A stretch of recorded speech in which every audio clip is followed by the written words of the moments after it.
The Retirement Cafe podcast, Never Too Old to Lift, with Chris Tiley.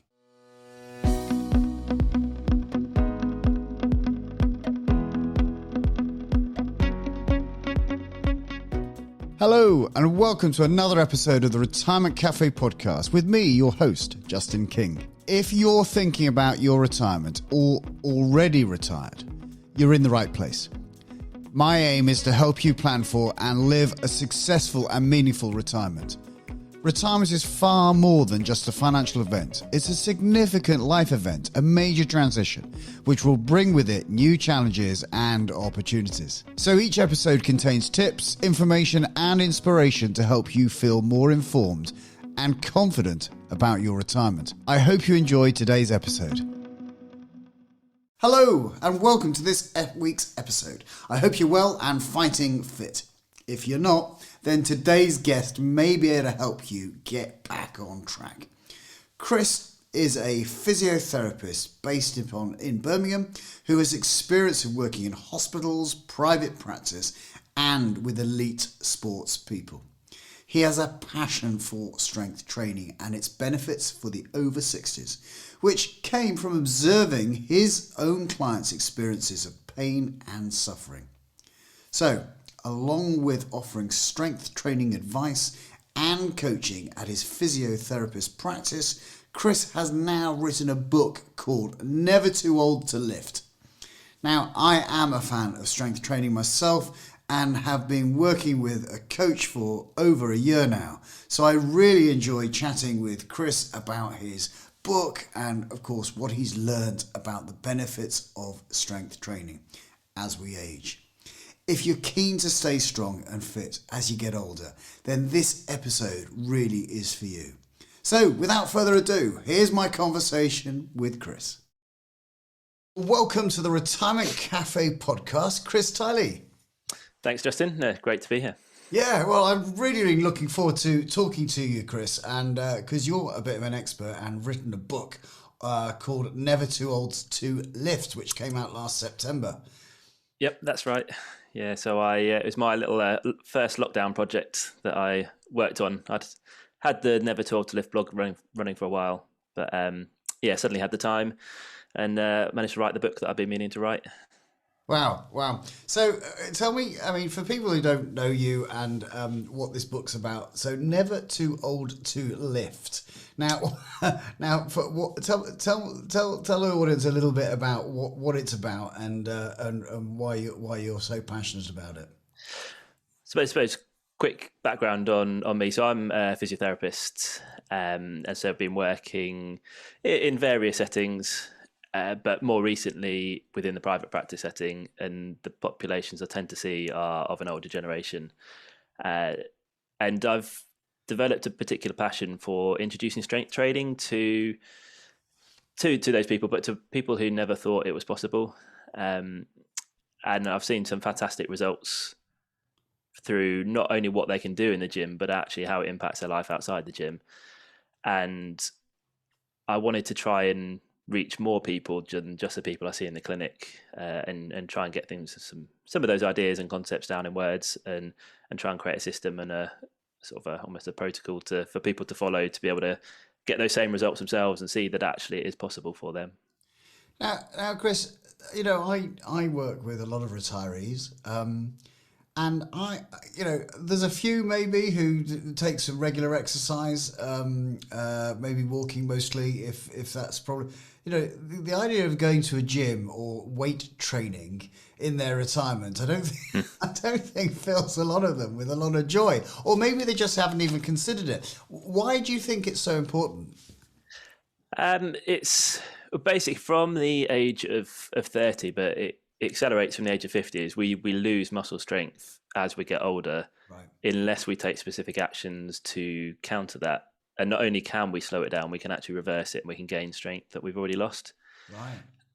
But whilst you've got the strength, it doesn't necessarily mean too much, because at this point, whilst you're able to do everything you want to be able to do, then it doesn't kind of prompt you to want to take action.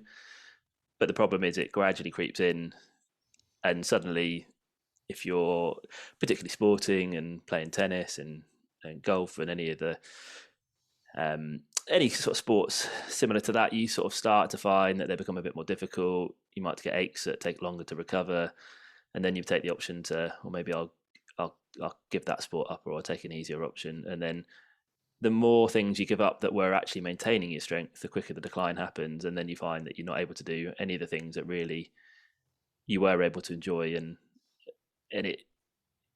it's something that actually, like I say, can be turned around. And strength training is not the only answer, but it's a big contributing factor. Is the amount of strength you've got tends to delay the type of complaints and injuries and niggles that are those that keep you from doing those things. Yeah. Well, I think as we get older, and I'm very conscious I'm getting older, we all want to stay, I suppose, have more vitality for longer, don't we? We want to stay fit for longer so that we can enjoy that latter stage of our lives. So, for the people who have never ever considered strength training, could you just explain what is strength training in itself? Yeah, of course. So it doesn't necessarily mean a bar on your back or over your head, and the scary visions for someone who's never done it before, that can be intimidating, and understand that. And actually, once people get into it and get confident with it, then actually they tend to progress to that. But what I mean by strength training is it's any exercise where the outcome of that exercise results in increased strength afterwards. Yeah. And there's a particular way or intensity that we need to work at in order for that to happen. So you generally want to try and push the muscles to the point of fatigue, and ideally that's within 15 repetitions of an exercise. So repetitions and sets, I'll just clarify, is if you were to do 10 repetitions of, say, a squat exercise where it's equivalent of saying sitting down to a chair and standing up again, you might do 10 in a row. So you've then done 10 repetitions. Right. Then you might have a break, and then you go into another 10 repetitions. So you've now done 2 sets of 10. So every additional lot of 10 you do is a set. Okay. So for anyone who's not quite sure what I mean by sets and reps or repetitions, what we're ideally trying to do is if 10 was, say, a target, the 10th one should be almost the last one you can manage. And if you got to 10 and actually you could have done another 5, 6, 7 more quite easily, then it's not to say it's a waste of time, but it's not. There'll still be some benefits, but you won't necessarily get stronger as a result. Right. So what we need to start to do is increase the resistance that you're working with, so that the 10th one then becomes pretty much the last one you could manage. There might be 1 or 2 in it, but that's fine. And that, for some people, that might just be body weight for some exercises.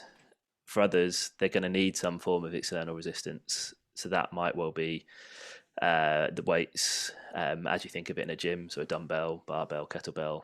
But equally at home, that could be a bag or rucksack filled with bottles of water, or heavy books. Or I know some people have used building sand and bagged them up into kind of 5 kilo bags, and you can slot those in a rucksack. And it doesn't have to be as in a gym, in that intimidating environment, if it is intimidating to you.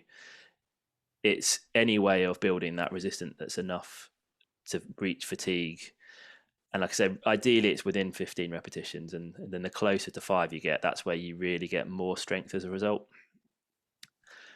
So I think that's the basic concept of it. And then there's particular movements that you want to try and reach. There's 7 main functional movement patterns that we work with in strength training, and you want to try and incorporate some of those 7 into the routine, because what we mean by functional movements are they replicate some of the movements that we'll naturally do on a day-to-day basis.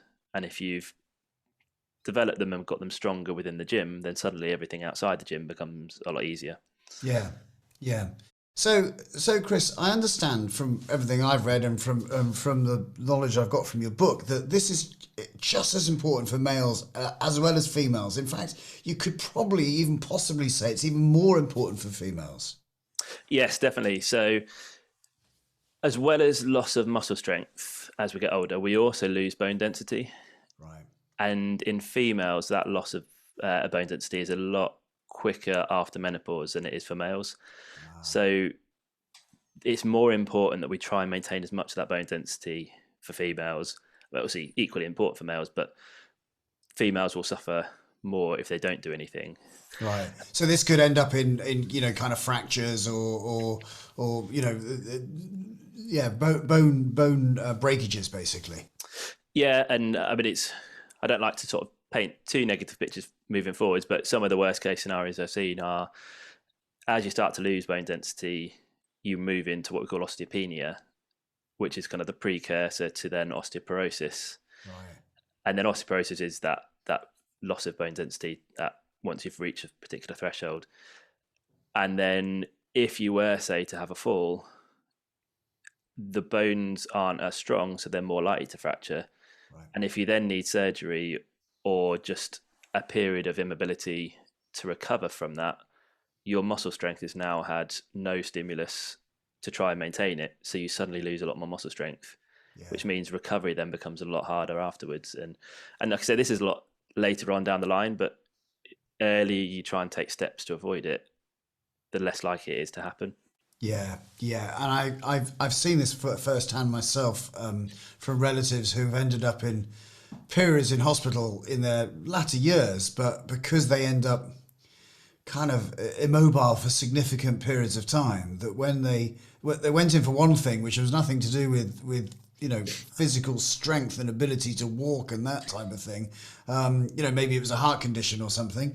And then once coming out of hospital, kind of 10 weeks later, their ability to walk or to get themselves around is significantly decreased. Oh, definitely. And it's amazing how quickly it happens.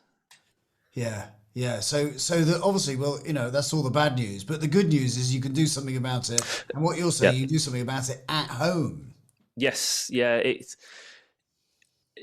It all depends on the equipment you've got available or the ability to create that external resistance. So the gym does have more availability in terms of equipment. There's a lot more things you can use to make the exercise kind of easier to work with.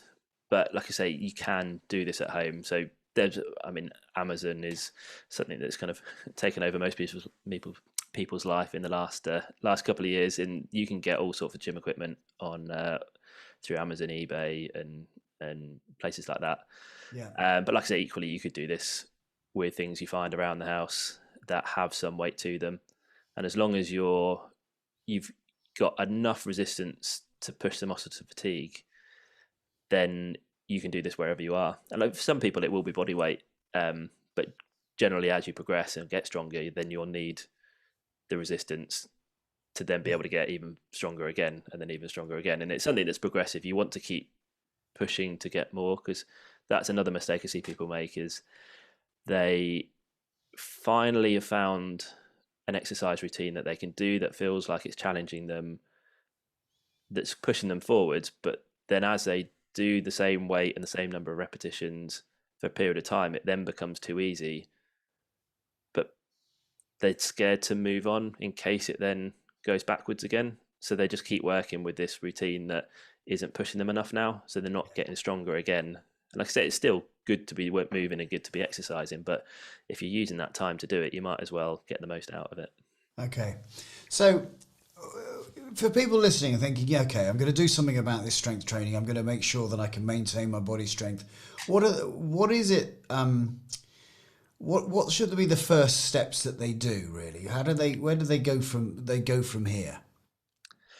So if it's something that's never really been on the radar and it's not something that's ever interested them, then they're going to want to really identify some reasons why.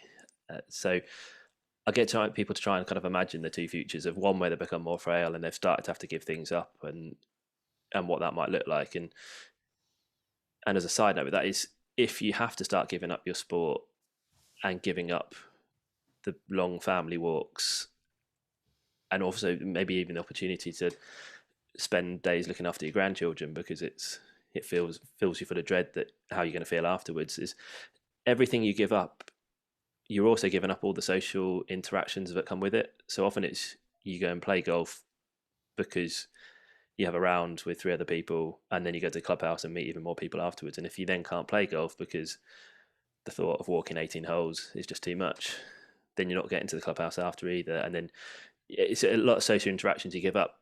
Whereas actually, if you're currently playing golf and you want to continue that, and you want to really enjoy the time with grandchildren, and you want to continue the family walks and all those kind of opportunities, then that's what you want to use as your two motivations. So whether you're more of a stick or carrot person is you want to move towards that active future, that you're still doing that in 10 years time, or you want to avoid becoming frail and not being able to do that. And really thinking about the why will help keep that motivation when the motivation starts to wane.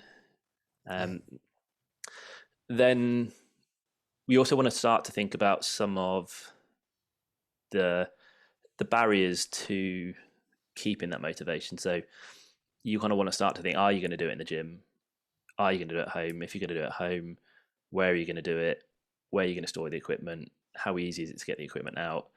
What can I do to make it easier and take away some of the friction to even getting started in the first place? Because if it's a real mental effort to have to get things out or go into another room to bring it in and then bring it all out again, it's those type of things that on a day where you're feeling a low motivation, it's just going to be easy to say, oh, I'll leave it to tomorrow, and then I'll leave it to tomorrow, and then that turns into a week of not doing it, and then you just give up with it. So the more you've thought about that in advance and create strategies around it, the easier it is to avoid it being an issue. Yeah. And of course, I interestingly have never really done much gym work, but last summer I completed a triathlon, and after that I'd done a few over a couple of years, and I thought, I need to change things a little bit. I thought I might. I'd been doing some gym work in increasing my leg strength for the bike ride, and I quite enjoyed it. And I watched. And one of the things I did enjoy about the gym was that you could very quickly see the gains. If you know that you've pushed a certain weight. If I've pushed 5 kilograms one day, and then within a month I'm pushing 10, you can see the transition, and therefore you realise that you are making, significant gains, and that I found that quite rewarding. The thing I did, of course, the thing I realised that I'm always very quick to do is I realised that I didn't know what I was doing. And so, I'd found myself a local gym, and it suited my lifestyle because it was open 24 hours a day, so I could go at some crazy hours that I would fitted into my family life. But I got a trainer. I got someone to help me because I just accepted that. Why would I know around my way around all these machines, or even on the free weights, the dumbbells, etc. Why would I know how to do this properly? And it is really common, and it kind of brings me on to the next part of how you get started. You've created identified the motivations for wanting to strength train.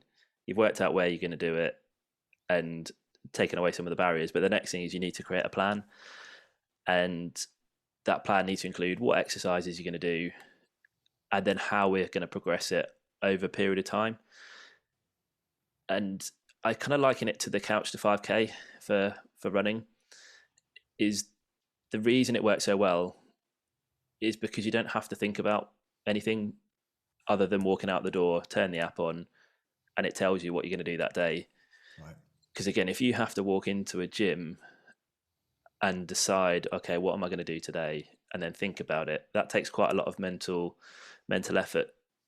And if you're in a day where you're feeling a sort of low motivation, you're not really in the mood for it, that could be enough to go, I don't know what to do. I forget today. Whereas actually, if you can refer to your plan and say, right, today I'm doing this workout of these 4 exercises, and I'm going to aim for 12 repetitions where I hit that fatigue point. This is the weight I used last week. Right, I can get set up. Let's go. Yeah. And you don't have to think or plan anything because you did the planning in the early stages. Yeah. So, whether that's through learning, say through somewhere for you never too old to lift, or whether that's using a trainer, it's using the knowledge of someone to create a program, I say for you, but what I the reason I set up Never Too Old to Lift was to try and give people a little bit of knowledge so they can adapt and progress things themselves. Because what I found was that a lot of people were finding that if they looked at an online program that's a kind of one size fits all, is they really struggle to find a starting point with some of the exercises. Some of them they can do fine, but other ones the knee is too painful, so that they then can't do that exercise. So rather than adapt it so they can do it, they just skip that one. If it's one they can't do, it's probably one they need to do. So the more you give up the ones you should be doing, the more that's going to become an issue later on. Yeah. And Chris, how long do you think? How long should someone train for? How many times a week, and how long for? Well, if you look at the World Health Organization, their physical activity guidelines, they suggest that everyone should be doing at least 2 sessions of muscle strengthening. Right. But actually, if you look closer, that's for people aged 18 to 64. If you look at 65 plus, they actually say 3 sessions per week. Because I think they identified that because we're losing it at a faster rate, we need to do more to maintain it. So I'd recommend to people at least 2. If you can, 3 is fantastic. And I'm kind of getting the impression that this is even more important than maybe the aerobic exercise that everyone's been encouraged to do over the last number of years, to later on in life.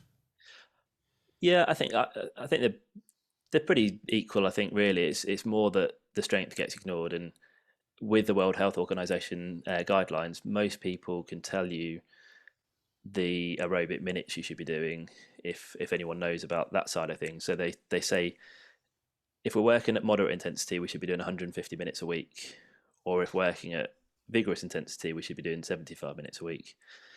And people think, right, to get the minutes in, I'll do my running or cycling or swimming. And then more people, as you start to develop slight problems with the knee or hip or ankle, you give up the running and you stick to the swimming and the Pilates or cycling or something that doesn't have much impact associated with it. And you can get your heart rate up and you can get the minutes in.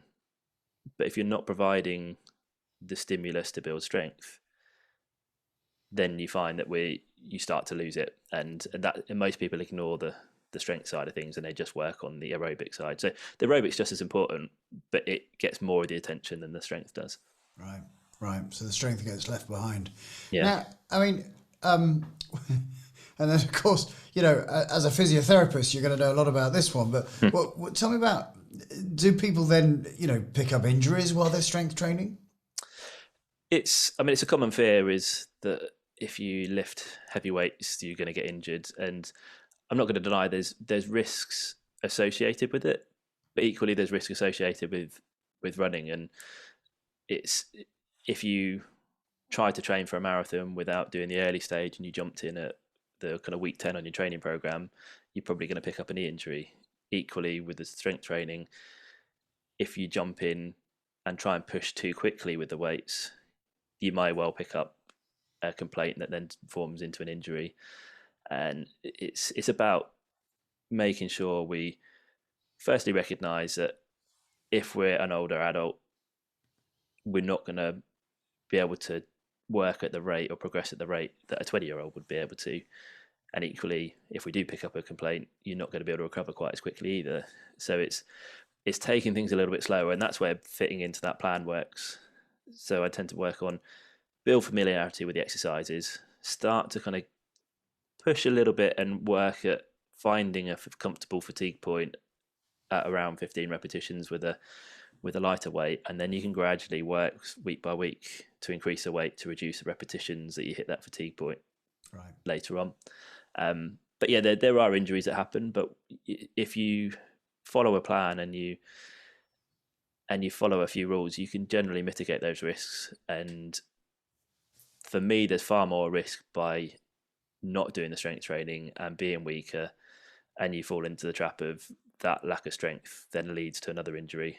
And there's being immobile and inactive it increases the risk of injury than being active in the gym and doing the strength training.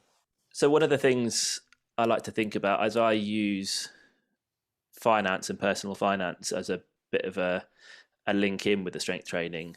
And you might be different from most people, but what I tend to say with people is that no one really enjoys saving or investing money. They like the spending the money, but in order to spend it later on in life, you need to have done some saving and some investment. And I see the strength training as a form of investment to allow you to spend your kind of physical activity in terms of your tennis or your other sports that you do. So if it's not something that's interested you, you're not doing that instead of what you want to do. You're doing it so that you can do the things that you want to do. So I thought that was an analogy that fitted in with your background.